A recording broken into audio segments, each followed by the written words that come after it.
त्वचा पर लाल और खुजलीदार धब्बे पित्ती के कारण हो सकते हैं। भारत और हमारे शहर नागपुर के प्रसिद्ध त्वचा विशेषज्ञ doctor Varsha Varma practising at Aviva clinic द्वारा पित्ती के लक्षणों से त्वरित, सुरक्षित और प्रभावी राहत पाने का तरीका जाने। डॉक्टर, पित्ती के कारण क्या है और इसे बढ़ाने वाले कारक क्या है? हाय, I'm Dr. Varsha Verma, practicing dermatologist and cosmetologist in Aviva Clinic, Nagpur. पित्ती को अर्टिकेरिया भी बोला जाता है और पित्ती बहुत ज़्यादा कॉमन कंडीशन है एक्चुअली, बट इसका जो कॉज है ना ये काफ़ी कॉम्प्लिकेटेड है।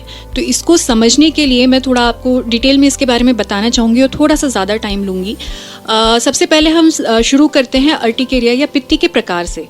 पित्ती 3 प्रकार के होते हैं, acute urticaria, chronic urticaria and inducible urticaria. सबसे पहले हम अक्यूट अर्टिकेरिया को डिटेल में देखते हैं।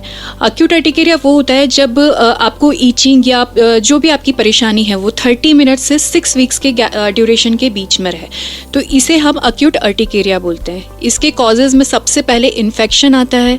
इन्फेक्शन किसी भी टाइप का इन्फेक्शन हो सकता है, like viral infection, bacterial infection या फंगल इन्फेक्शन या पैरासाइटिक इन्फेक्शन।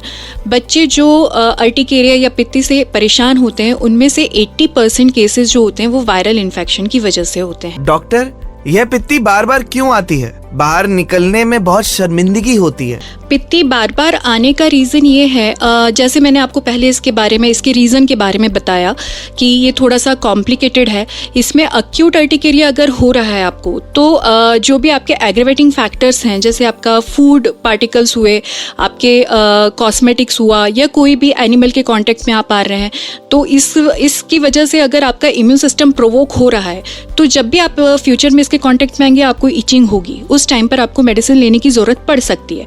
और क्रॉनिक अर्टिकेरिया के बारे में जैसे मैंने बताया कि कुछ आपका सिस्टेमिक डिसीज़ इन्वॉल्व हो सकती है, तो अगर आपके ट्रीटिंग डॉक्टर सस्पेक्ट करते हैं कि कुछ सिस्टेमिक डिसीज़ है तो उससे रिलेटेड आप इन्वेस्टिगेशन कराइए ताकि हम फाइंड आउट कर सके कि रीज़न क्या है और उसको ट्रीट कर सकें। डॉक्टर, आने वाली सर्दियों के मौसम में अपनी त्वचा की देखभाल कैसे करें? अभी विंटर सीजन चल रहा है, टेम्परेचर थोड़ा सा कम है। एक्चुअली ये मेरा फेवरेट क्वेश्चन है। आपने वो लाइन सुनी होगी, prevention is better than cure, तो मैं इसका जवाब उसी तरीके से देना चाहूँगी।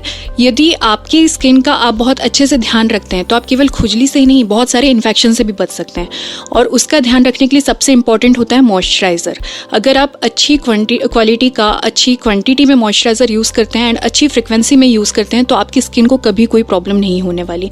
एंड सेकेंड होता है सोप। आपने कभी भी बहुत हार्श सोप या बॉडी वॉश यूज़ नहीं करना है।